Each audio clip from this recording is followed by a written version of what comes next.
Okay, so I made it to my 24th state, Washington.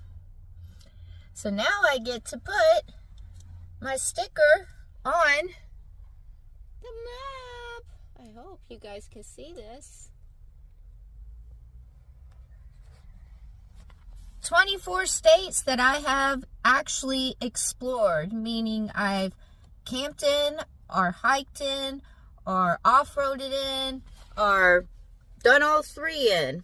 I've obviously driven through some other states, but that's not how I'm marking this map off. So 24 states I've explored so far with my little one and my Jeep. How exciting! Yay, little one!